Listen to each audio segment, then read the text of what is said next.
South Korea has officially suspended the 2018 Inter-Korean military agreement in its entirety, signaling the evaporation of a buffer zone around the heavily guarded border with North Korea and raising the chances of a clash that could trigger a full-blown conflict.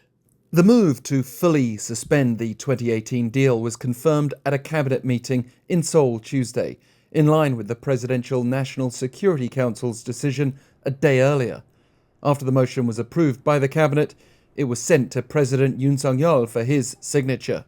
A press release from the presidential office earlier stated that they'd agreed to suspend the accord until mutual trust between the two Koreas is restored.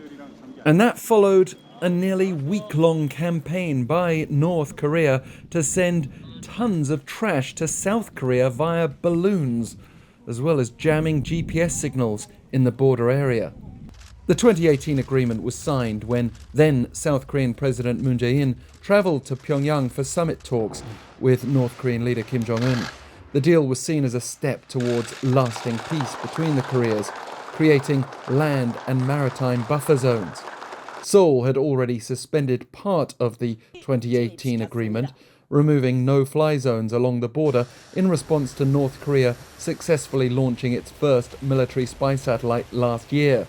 But the South has now opened the way to both resume frontline live-fire military drills and loudspeaker broadcasts at the border of everything from criticism of the Kim regime to K-pop.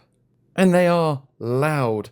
South Korea's fixed loudspeakers at 10 frontline locations, which can broadcast over a range of up to 24 kilometers, and around 40 more mobile loudspeakers that can be heard even further away. Dating back to the 1960s, it's a form of psychological warfare that Seoul's employed on and off, greatly upsetting Pyongyang in the past. While the North is bound to be provoked again, we should point out that Pyongyang already announced last year its unilateral withdrawal from the 2018 agreement, as it declared its plan to deploy advanced weapons at the border before defining South Korea as its primary enemy.